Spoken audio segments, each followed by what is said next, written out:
This lesson is about the structure and function of organic molecules. And this image is of a cell membrane. Cell membranes are made out of lipids. And you can see the blue represents a type of protein. Proteins made out of amino acids. And what's traveling through the carrier proteins is glucose. And glucose is a monosaccharide, a type of carbohydrate.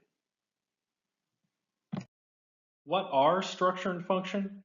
Structure refers to the smaller parts that make up something, the components of something, and how those smaller parts fit together. That's the structure of something. And function is simply what something is used for, what's its purpose. So we're going to be talking about the smaller parts of the macromolecules and how they fit together. We're going to be talking about their structure.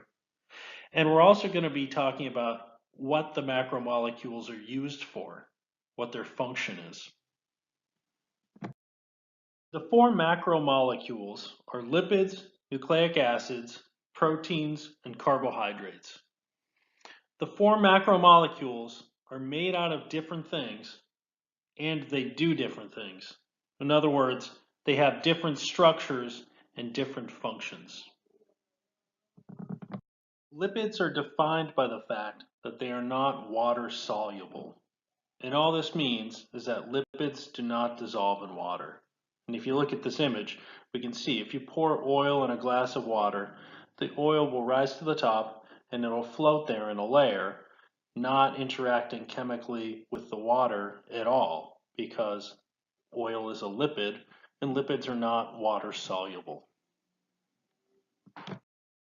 There are a variety of different types of lipids. When we talk about lipids, we're usually going to be talking about fats and maybe oils, but you also need to know that cholesterol and wax are also lipids. Fatty acids and glycerol combine to form lipids. And on the right, we have an example of a lipid, a triglyceride. You can see a molecule of glycerol is combined with 3 fatty acid chains. And that's the structure of a triglyceride. That prefix tri, tri, it means 3. And that tri is referring to the 3 fatty acid chains. The fact that there are 3 fatty acid chains is what makes this a triglyceride. Another example of a lipid is a diglyceride. A diglyceride is formed from 2 fatty acid chains combined with a molecule of glycerol. And the prefix di, di, means 2. And the di here is referring to the fact that there are 2 fatty acid chains.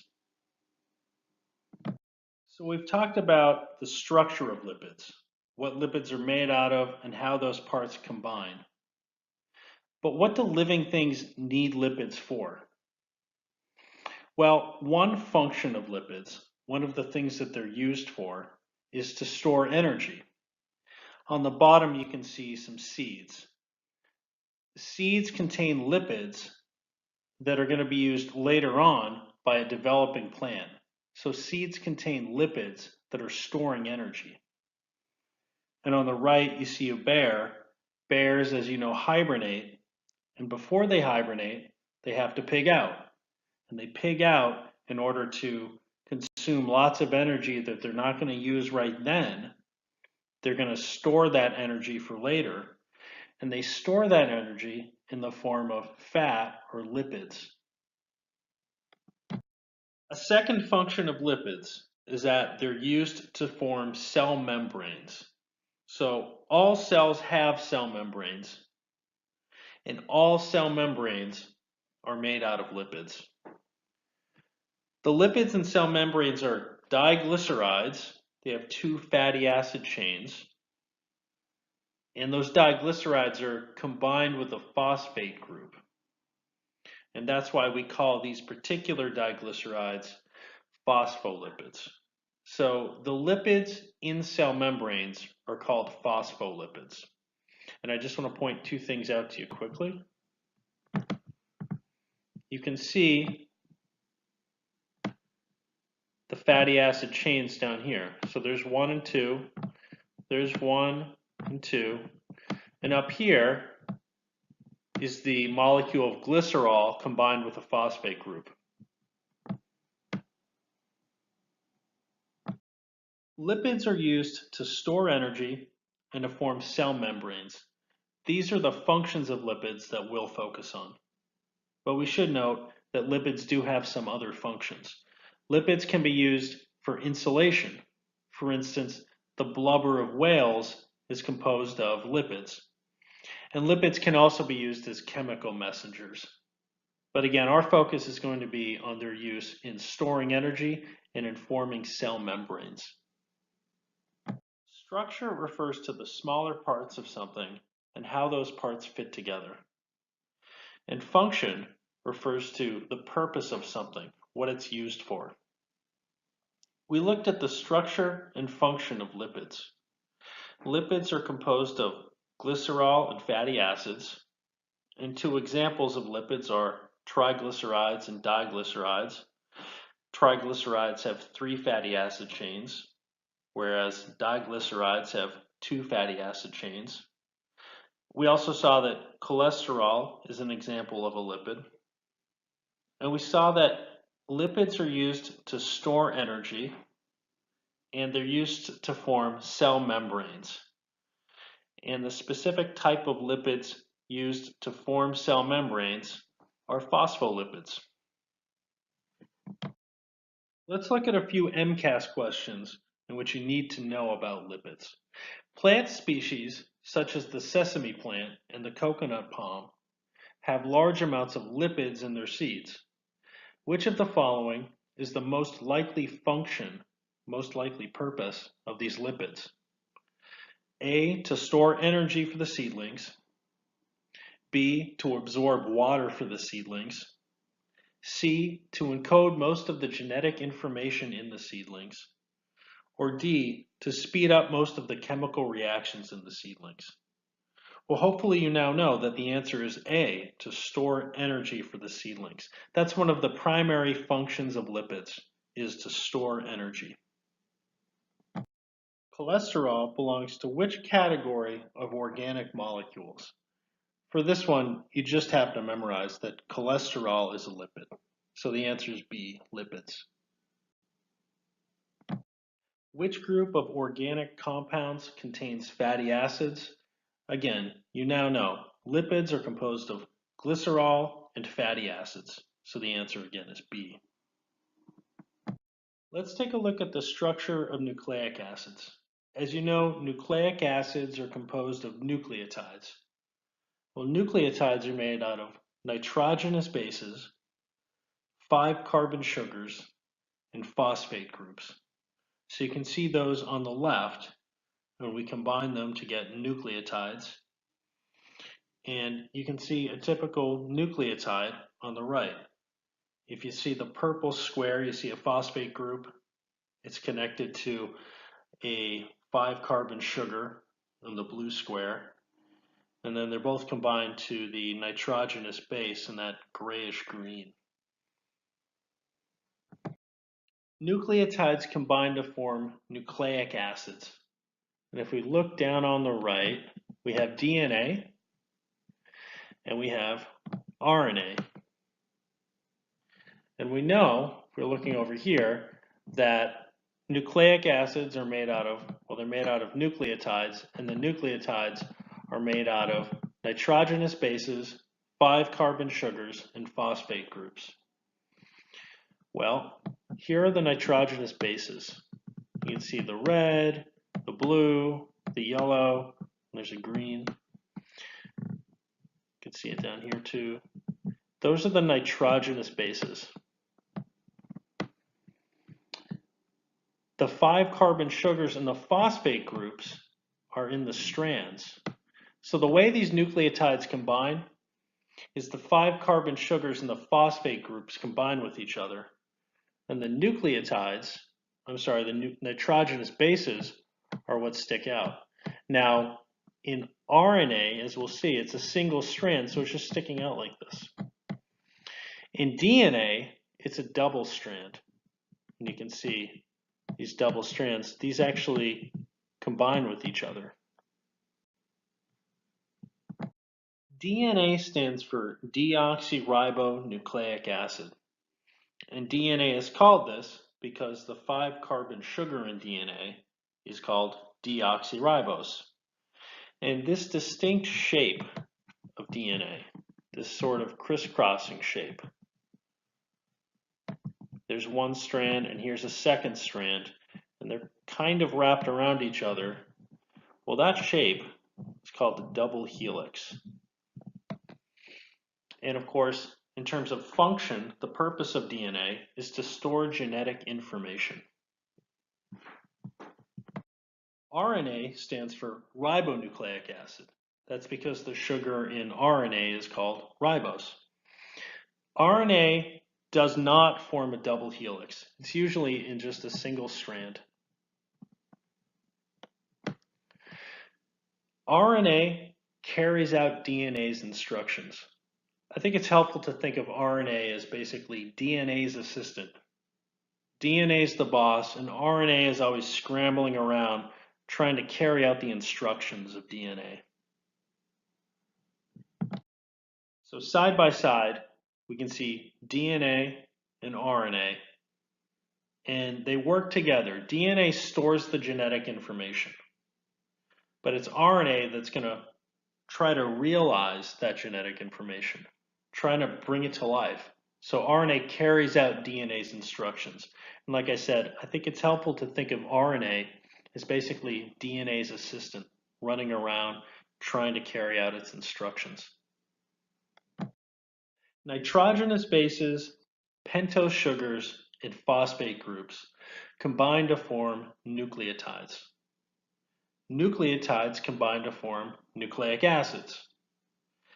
And two examples of nucleic acids are DNA and RNA.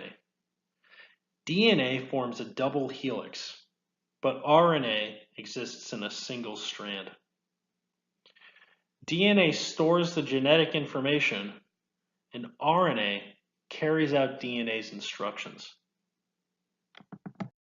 Let's look at a few possible MCAS questions about nucleic acids. Which group of organic compounds contains nucleotides? A, carbohydrates, B, lipids, C, nucleic acids, or D, proteins? And the answer, of course, is C, nucleic acids, because nucleic acids are made out of nucleotides. Remember, carbohydrates are made out of monosaccharides, lipids are made out of glycerol and fatty acids, and proteins are made out of amino acids. Which group of organic compounds stores genetic information? Again, you now know, and it's obvious now, that the answer is C, nucleic acids. Nucleic acids are used to store genetic information. Specifically, DNA is used to store genetic information. Which of the following types of molecules transmits and carries out DNA's instructions? A, glycerol, B, monosaccharides, C, amino acids, or D, RNA? And the answer is D, RNA. RNA transmits and helps carry out DNA's instructions. Proteins are composed of amino acids. This image represents a protein, and each of the circles represents an amino acid. So proteins are composed of chains of amino acids. Proteins are also called polypeptides and polypeptide chains. If you hear either of those terms, just think protein. And proteins also have very complex shapes. So this chain of amino acids would twist and wrap around itself, forming a hard to define shape. And so we say proteins have very complex shapes. These shapes help determine their functions.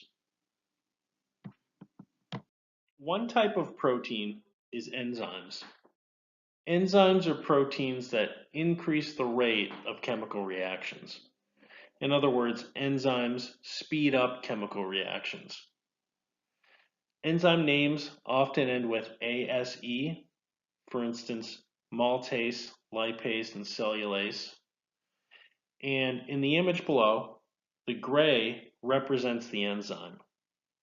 The green represents a molecule that binds to the enzyme, and it undergoes a chemical reaction. And by the end of the chemical reaction, you can see that green molecule is now broken down into two separate molecules. Now, the idea here is that this chemical reaction would have taken place anyway without the enzyme, but the enzyme made this reaction more likely. It speeded it up and it increased the rate of this chemical reaction. Another type of protein is transport proteins. Transport proteins are proteins that move or transport materials. And transport proteins are also called carrier proteins, as they are in this image. In this image, what you see is a cell membrane or plasma membrane. And embedded within the cell membrane are some carrier proteins or transport proteins. And what these transport proteins do is they move materials into and out of the cell. Amino acids combine to form proteins. Proteins are also called amino acid chains, polypeptides, or polypeptide chains. And proteins have very complex shapes. And these complex shapes help determine their function. One type of protein is an enzyme. Enzymes speed up chemical reactions or increase the rate of chemical reactions. And enzymes often end in the suffix ase. For instance, maltase, lipase, or cellulase. Another type of protein is called a transport protein or a carrier protein. And their function is right in their name. They transport materials or they carry materials. They move materials around. Let's look at a couple possible MCAS questions about proteins. Which group of organic compounds contains amino acids? Well, you know the answer is D, proteins. Proteins are made out of amino acids. Enzymes are a type of which of the following organic compounds? A, carbohydrates, B, lipids, C, nucleic acids, or D, proteins? Well, the answer, as you probably know by now, is D, proteins, enzymes or proteins. Let's take a look at carbohydrates. Sugars, starches, and saccharides are all carbohydrates. If you see any of those words, think carbohydrates. Carbohydrate names often end with OSE. So if you see OSE at the end of a word, it's probably a carbohydrate. Glucose, sucrose, and cellulose are examples of carbohydrates. Carbohydrates are made of carbon rings. And I'm going to trace one of these carbon rings down here in this carbohydrate. So carbohydrates are made up of chains of these carbon rings. Carbohydrates have a 1 to 2 to 1 ratio of carbon, hydrogen, and oxygen, which means that for every carbon atom, there are 2 hydrogen atoms and 1 oxygen atom. For instance, glucose is a carbohydrate that has 6 carbon atoms, 12 hydrogen atoms, and 6 oxygen atoms in a single molecule. So what are carbohydrates used for? What are their functions? Well, carbohydrates are used to provide energy, and the most important carbohydrate that is used for energy is glucose. Carbohydrates are used to store energy, and carbohydrates can be used for structural purposes. For instance, cellulose is a carbohydrate that plants use to build cell walls. Carbohydrates are one of the 4 macromolecules, and sugars, starches, and saccharides are examples of carbohydrates. In terms of their structure, carbohydrates are composed of carbon rings, and they have a ratio of 1 to 2 to 1 carbon, hydrogen, and oxygen atoms. For every one carbon atom, they have 2 hydrogen atoms and 1 oxygen atom. In terms of their functions, carbohydrates are used for energy, and glucose is the most important molecule when it comes to the use of carbohydrates for energy. Carbohydrates are also used to store energy, and they're also used for structural purposes. And cellulose is an example of a carbohydrate that's used for structural purposes. Cellulose is used in the cell walls of plants. Let's look at a few MCAS questions in which you need to know about carbohydrates. The table below provides information about the composition and function of 4 important molecules in living organisms. Which of the molecules in this table is a carbohydrate? Well, if you look on the left, you see there are 4 molecules. If you look in the middle, you can see their composition. And you probably already know that the answer is C, 3, because molecule 3 is composed of monosaccharides, and carbohydrates are composed of monosaccharides. But we can also know the answer based on the function, what the molecule does. Carbohydrates are used as an energy source. And that also gives this molecule away as a carbohydrate. Carbohydrates are used for energy. Fructose, sucrose, and starch are all examples of A, carbohydrates, B, lipids, C, nucleic acids, or D, proteins. The answer is A, carbohydrates. You could know this simply by knowing that fructose, sucrose, and starch are carbohydrates. But if you weren't sure, you could use the suffix OSE as a clue. Fructose and sucrose end with the suffix OSE, and the names of carbohydrates often end with the suffix OSE. Cellulose is a compound found in plants. It is made of a long chain of molecules with ringed structures. The molecules contain mostly carbon, hydrogen, and oxygen atoms in a ratio of approximately 1 carbon to 2 hydrogen to 1 oxygen. To which category of biological molecules does cellulose belong? Well, you probably know the answer is A, carbohydrates, and several things give it away. One thing is this OSE suffix. Cellulose ends with OSE, and that's a hint that it's a carbohydrate. We also know that this is a molecule made of a long chain of ringed structures. And that's not definitive, but that's a pretty good hint that we're talking about carbohydrates. Remember, carbohydrates are made out of carbon rings. We also know that the molecule contains carbon, hydrogen, and oxygen atoms in a ratio of approximately 1 carbon to 2 hydrogen to 1 oxygen. Well, carbohydrates contain carbon, hydrogen, and oxygen in a ratio of 1 to 2 to 1. In this lesson, we talked about the structure and function of the 4 macromolecules: lipids, nucleic acids, proteins, and carbohydrates. Structure refers to the smaller parts that something is made out of and how those parts fit together. And function refers to the purpose of something, what it's for.